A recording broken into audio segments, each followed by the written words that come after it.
Alright, so it's a new week and that means new missions for the Knighthood boss battle, and today I'm going to show you how to get at least 9,000 points, but probably 13k points on the Knighthood boss battle against Kelak on Hell difficulty for week 26. So for this week, we need to clear it within 8 turns, clear with all heroes having more than 40% HP, use rank 3 skills 2 times, and defeat the last enemy with a goddess hero skill. Now this is the team we're going to use, so we are going to use Kizuna here. If you don't have Kizuna, of course use Sariel. Both team variations have their positives and negatives. Like if you're running Sariel, you will have a harder time getting rank 3 skills because of course Kizuna ranks up her own cards. You will also get like a gold card here with Kizuna that gives you, the basic stat increase. It's not always that you're gonna get that with Luda Margaret. So having that on a unit like Kizuna is really nice. Though the drawback here is Kizuna is super squishy. Like she doesn't benefit from the basic stat that Liz provides. She doesn't benefit from the basic stat that Luda Margaret provides. She does get like the Tarmiel basic stats, but because you don't have like a Tarmiel Grace on her, she's basically also not gonna heal. So you're just gonna have to hope that the boss doesn't attack her. But that's the team we're gonna use, of course. Kizuna is gonna buff our attack. So our final attack with a goddess here is gonna deal a little bit more damage. She's also gonna buff our basic stats, and she can also like buff our damage dealt in case like you don't get a Luda Margaret buff card in the final phase. Now we're also going to use Liz here. She's going to increase our basic stats or basic stats of applicable allies, which are herself, 7 Medicines units, and the 4 Archangels units. So basically her, Tarmiel, and Luda Margaret are going to benefit from the 24% basic stat increase, and she's also going to get 15% all stat to herself. And we want to finish it off while still having this, because the more HP you have, the more points you're going to get at the end as well. Now we have Tarmiel here, who every time he heals from his grace, he's going to increase our basic stats by 6% up to 30%, so that's really nice, and it also applies to Kizuna, which is very, very nice. And Luda Margaret, of course, is gonna buff Goddess allies basic stats by up to 40% whenever an ally uses a stance or a buff skills, and because we do have like 3 units with buff skills, that's gonna be super easy to max out. Now the gear I have on them is HP defense on everyone.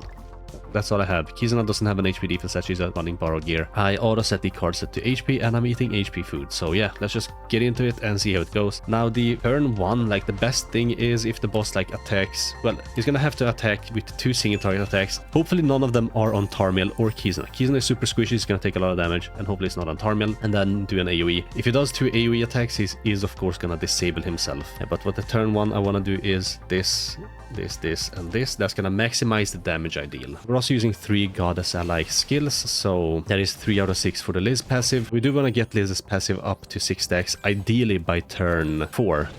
Well, that's actually really weird having that many Kizuna cards, but it's actually gonna give us the gold card mission completed quite easily there. Unfortunately, they attacked Tarmiel twice, so we can only cleanse once here. I think I'm just gonna move some cards, use this card, and then move another card. So we only used 1 goddess ally skill this turn. Next turn, we probably won't take a lot of damage. The turn after that, we might still be, well, debuffed by the boss, so we can cleanse the debuffs, because every debuff you cleanse is gonna give you, how much is it? It's 60 points per debuff cleansed. So by having him like debuff at least 4 to 6 times, that's a lot of points every time you can cleanse. So if you can cleanse every turn, that should be really nice, but unfortunately we can't. I'm also gonna use this because that's gonna debuff the boss if he attacks us with an AoE skill, so that is really nice. It's gonna give us like 40 points for, well, attacking 4 units. It's 10 points per debuff applied to the enemy. I might as well just use the Kizuna ult, I think. I'm gonna get her ult, and then we will actually just use the Kizuna ult. Yeah, we can use the Kizuna ult. It's not like I really need it for next turn anyway. And she's not gonna kill here also. There we go. Ranks herself up, gives us some more points for like, buffing up and stuff. Hopefully we don't take too much damage here, but the boss is still disabled. But this turn we are gonna like finish the boss off, get Liz her passive up, and then move on to the next phase. Oh, actually he wasn't disabled. Wait, what? He had the disabled. No, actually he had another thing. Never mind. So that's really good for us, so we can cleanse here. That's gonna give us another 300 points, because 60 times 5, that's really nice. And then we just have to kill him with 3 attacks here. So it's gonna be that attack. We'll actually use another Kizuna attack, and we do use this card in case this one, in case I get another one of these and I can merge. Because by the next phase, as we transition into the next phase, we will lose 3 alt gauge orbs, so you kind of want to transition into the next phase with as many like alt gauge orbs as you possibly can get.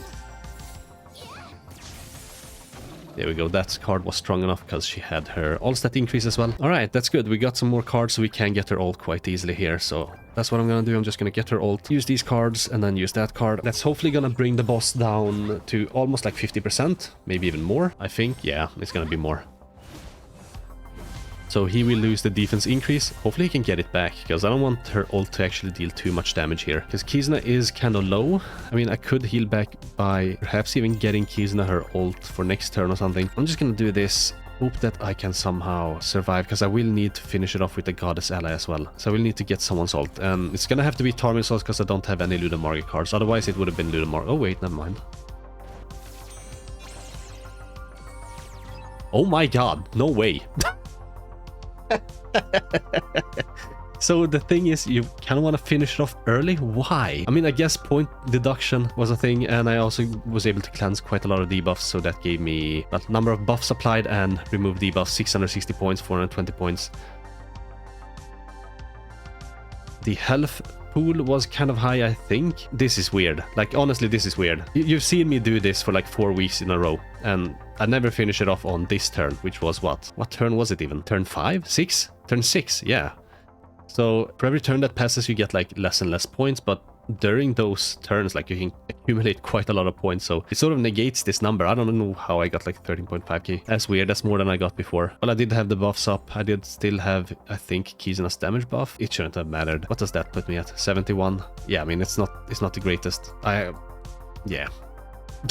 It's such a weird one. Well, I guess that's gonna be it for that guide. Honestly though, like, you wouldn't have finished it off by that turn. I usually just use the Goddess Liz ult to sort of give me a revive, and then I can like have Kizuna survive by being resurrected with half HP. That's gonna put her over the 40% that you need for this mission, and then after that you can like kill the boss. Generally though, you kind of don't want to have Kizuna's gold card by that point, because it's easier for the boss to kill her if she can be debuffed, of course, because her you know, buff card actually at gold makes her debuff immune. But if she's really low health, you can still kill her within like a turn or two. If you have a 6/6 Liz who has a 2-turn, you know, resurrection buff, that's really nice if you can get that. Other than that, you kind of have to time it to have it go off whenever Kizuna is about to die anyway. So that is what I would do, and just kill the boss on turn 7 or 8, not on turn 6 accidentally, because I didn't get a lot of overkill damage. If I was able to get that, I probably could have gotten even like 14k points, maybe, I don't know. But anyway, that's the video. Hope you liked it. Thanks for watching. Hope it helped you out, and yeah, I guess I'll catch you in the next one. Bye.